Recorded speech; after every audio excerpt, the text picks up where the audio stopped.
aujourd'hui je vous retrouve pour tester ensemble mes dernières nouveautés make-up, donc si ça vous intéresse, on commence tout de suite. Au passage, juste avant de commencer, si ce genre de vidéo vous plaît, n'hésitez pas à vous abonner à ma chaîne, je poste des vidéos beauté 2 fois par semaine. Je vais aussi pas mal faire appel à vous dans cette vidéo pour savoir un petit peu quel genre de contenu vous aimeriez voir par la suite, donc j'attends tous vos retours dans les commentaires. Et sans plus tarder, préparez-vous au changement de tête dans 3, 2, 1, c'est parti! Alors, du coup, j'ai déjà commencé mon teint, j'ai aussi fait mes sourcils, j'ai mis une base sur mes yeux.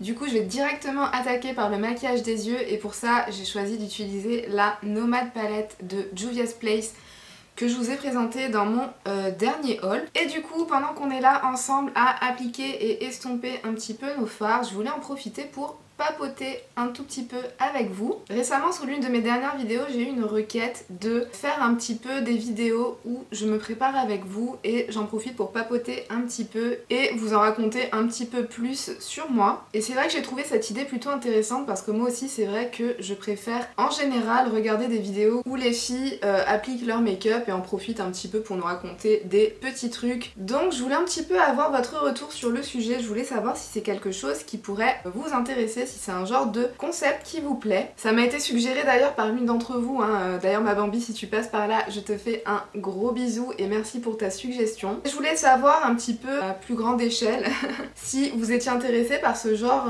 de vidéos ou pas, quels sont le genre de vidéos qui vous plaît le plus. Est-ce que vous préférez avoir des vidéos qui sont un petit peu plus des tutos?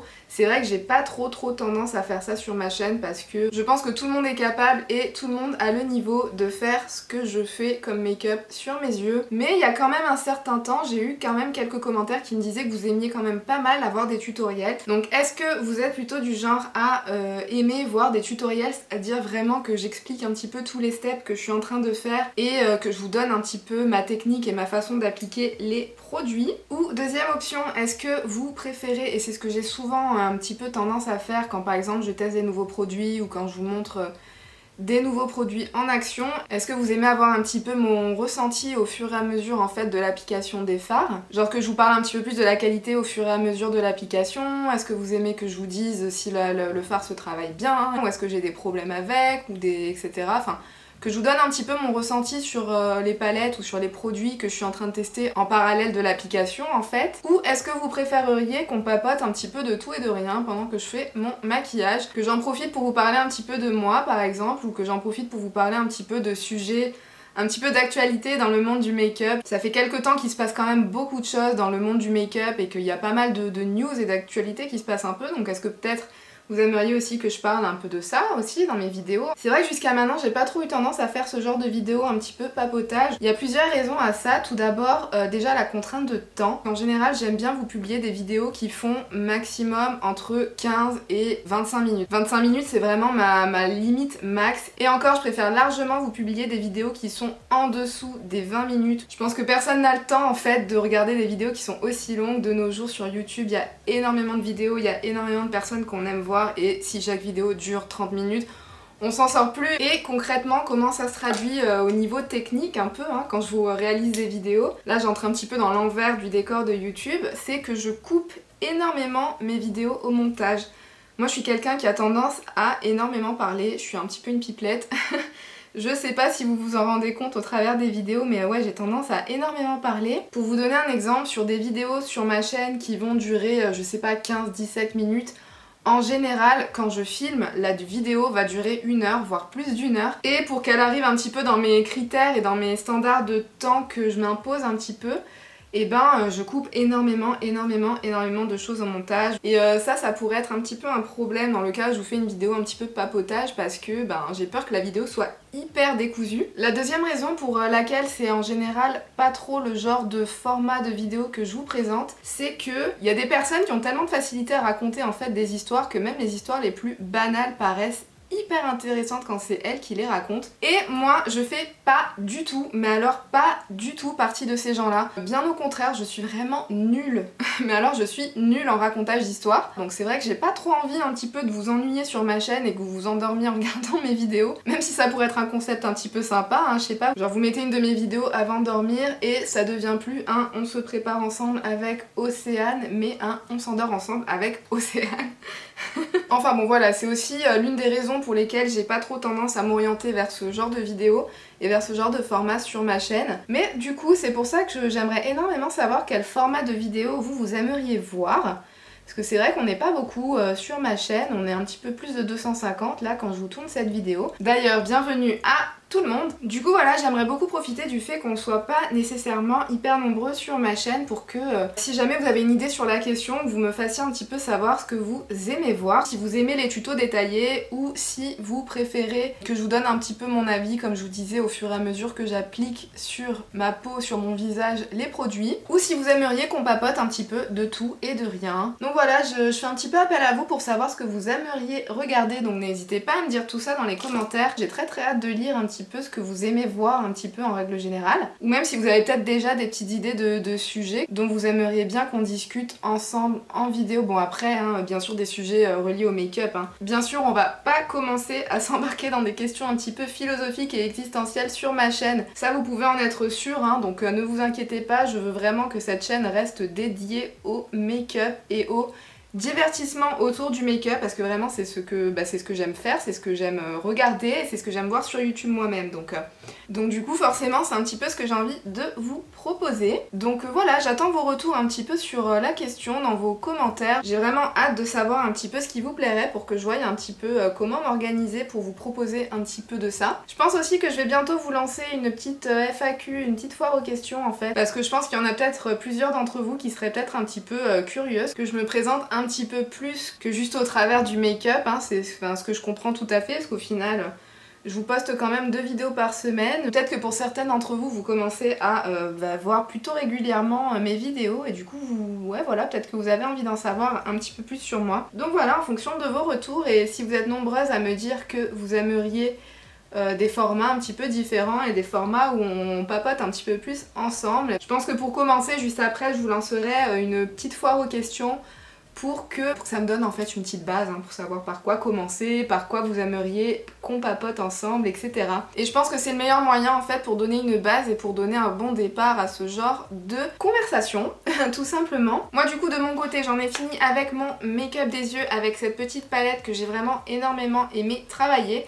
Je vais aller m'appliquer un petit peu d'eyeliner, de crayon, de mascara, tout ça, et je reviens tout de suite après pour faire le reste du make-up, donc surtout bougez pas. Non mais s'il vous plaît, est-ce qu'on peut juste prendre 30 secondes pour admirer la beauté de ce fard que j'ai appliqué sur la paupière mobile. C'est juste, c'est celui qui est au centre de la palette. C'est une couleur un petit peu or vieilli qui est vraiment superbe. C'est un peu, je trouve, la couleur or parfaite qui contient ni trop de jaune à l'intérieur, elle contient pas du tout de nuances orangées non plus à l'intérieur, vraiment. C'est le doré parfait et je trouve que appliqué par-dessus les fards un petit peu vert et vert kaki qui est à l'intérieur de cette palette-ci, ça devient une couleur or qui a de légers reflets verts à l'intérieur. Vraiment j'adore, je suis conquise. Je suis rarement déçue de toute façon par les palettes de chez Juvia's Place, on a vraiment une qualité incroyable, une pigmentation qui est exceptionnelle et un travail des fards qui se fait super bien pour un tout petit prix. Celle-ci elle ne fait pas exception à la règle, je suis vraiment ravie, j'adore le résultat, j'adore de toute façon moi. Je vous l'ai déjà dit plusieurs fois, mais dès qu'on a un petit peu de vert, un petit peu d'orangé, un petit peu de jaune, je suis forcément convaincue. Donc on va passer au reste du maquillage. J'ai déjà appliqué du bronzer, donc maintenant je vais passer au blush. Et pour ça, je vais appliquer le blush que je vous avais présenté aussi dans mon dernier haul. C'est le Rosy Glow de chez Dior, dans la couleur 004 Coral. Alors dans le pan, on a l'impression que c'est vraiment une couleur corail parfaite, comme le nom de la teinte l'indique. J'ai l'impression que c'est une couleur un petit peu orange rosé saumon. Mais après moi je trouve que sur la peau on n'a pas du tout le même rendu que dans le pan. Après bon c'est la particularité de ces blushs-ci qui sont censés un petit peu réagir avec le pH de votre peau etc. Et du coup donner un petit peu une teinte customisée en fonction de votre peau et qui est censée être la teinte parfaite par rapport à votre carnation etc. Bon moi je vais pas vous cacher ce genre d'affirmation, j'y crois pas spécialement. Je pense que ce blush rendra exactement pareil sur un petit peu tout le monde. On va pas se le cacher. Donc voilà ce que ce blush rend sur la peau. J'espère qu'à la caméra vous verrez bien le rendu puisque j'ai l'impression d'être hyper blanche dans le retour écran. Au niveau de la pigmentation c'est ok, au niveau de la couleur c'est ok. C'est le genre de blush qu'il faut venir intensifier et qu'il faut venir prélever plusieurs fois pour avoir un résultat qui soit un petit peu intense. Moi j'aime bien quand même les blushs qui se voient bien sur les joues et qui sont bien pigmentés. Avec celui-ci il faut venir construire la pigmentation mais on y arrive quand même. En ce qui concerne la couleur, Comme vous pouvez le constater, c'est quand même beaucoup moins flashy et beaucoup moins vif que dans le pan, même si moi j'aurais peut-être préféré qu'elle soit comme ça au niveau du rendu sur la peau. En réalité, le résultat est quand même un petit peu plus subtil, même si ça vient quand même bien faire son job de vous donner bonne mine. Donc pas de souci à ce niveau-là. J'ai l'impression qu'il réfléchit un tout petit peu la lumière, comme s'il y avait des toutes petites nacres vraiment très légères, mais c'est vraiment super naturel. C'est un peu comme s'il y avait un effet un petit peu floutant qui va renvoyer de la lumière, mais comme si c'était la peau qui renvoyait cette lumière là en fait. C'est un petit peu difficile à décrire, mais c'est quand même un très joli effet. Après, est-ce qu'il vaut les 40 € qu'il coûte? Ça, je pense que tous les produits qui sont un petit peu plus dans la catégorie luxe et qui coûtent un petit peu plus cher, on a toujours des alternatives qui sont très bonnes au niveau du drugstore. Donc c'est une question qu'on pourrait se poser sur un petit peu tous les produits qui sont un petit peu plus chers. Oui, bien sûr que vous avez des alternatives qui sont aussi bonnes au niveau du drugstore, mais après c'est en fonction de vos goûts. Est-ce que vous aimez un petit peu plus l'expérience luxe? Et si c'est le cas, ce blush-ci c'est vraiment un très joli blush. Maintenant je vais passer à l'application de l'highlighter. Et pour l'highlighter, j'ai choisi d'appliquer celui que je vous avais présenté aussi dans le même haul. C'est l'highlighter de chez MAC qu'ils ont sorti en édition limitée. C'est le Extra Dimension Skin Finish en teinte Double Gleam, qui est une teinte qui existe déjà dans leur gamme permanente. Je vous remontre le packaging d'un petit peu plus près, même si je vous l'ai montré plusieurs fois, mais je trouve que le packaging est tellement beau, tellement sublime. Et comme je vous l'avais dit dans ma vidéo haul, c'est quasiment juste à cause du packaging que j'ai voulu acheter cet highlighter-ci. Et pour cet highlighter, c'est super marrant parce que je pense que toutes celles qui l'ont acheté, on est un petit peu dans la même situation. J'ai vu la vidéo des coquetteries de Laetitia qui disait exactement la même chose que ce que j'ai tendance à faire à chaque fois que j'utilise cet highlighter. Le dessin du dragon qui est à l'intérieur du packaging est tellement bien, mais tellement bien réussi que pour appliquer cet highlighter, j'ai tendance à le prélever un petit peu sur les contours. Et j'ai entendu Laetitia qui disait qu'elle faisait exactement la même chose pour pas abîmer le dessin du packaging de son highlighter, donc ça m'a fait tellement rigoler. Je pense qu'on est toutes pareilles, les accros du make-up, et on a tout le temps cette bataille interne à vouloir utiliser les produits qu'on achète et en même temps à ne pas vouloir les abîmer, parce que pour certains, il y a tellement un bel effort qui est fait pour la réalisation artistique du produit qu'on n'a pas envie de gâcher ça et qu'on a limite pas envie de les utiliser pour pas abîmer le produit. C'est complètement ridicule parce que si on les achète, c'est quand même pour se faire plaisir à les utiliser, mais voilà, c'est vraiment un conflit interne qui est hyper difficile et je pense que toutes les accros au make-up se reconnaissent un petit peu là-dedans, enfin du moins j'espère. Enfin tout du moins depuis la vidéo de Laetitia, je me sens quand même beaucoup moins seule. Voilà pour l'highlighter, comme vous pouvez le voir, il est extrêmement lumineux, extrêmement bien pigmenté. Moi je repasse toujours avec mon pinceau blush sans rajouter de produit par-dessus, mais juste pour venir estomper un petit peu les bords et pour qu'il n'y ait pas une grosse démarcation, une grosse barre d'highlighter. Voilà, juste comme ça. Oh là là, il est tellement beau cet highlighter, il est tellement lumineux, c'est trop joli. Enfin bon, on continue, je passe aux lèvres. Pour ça, il n'y a pas de nouveauté, donc je pense que je vais peut-être pas vous le montrer en vidéo. Je vais juste appliquer un contour des lèvres de chez Bourjois, un Stuna Lip Paint de chez Fenty Beauty dans la teinte Unbutton. Et ça, c'est un gloss de chez Colourpop que je vous avais déjà présenté dans ma vidéo sur les produits Colourpop. Donc je vais appliquer ça hors caméra et je vous retrouve tout de suite après.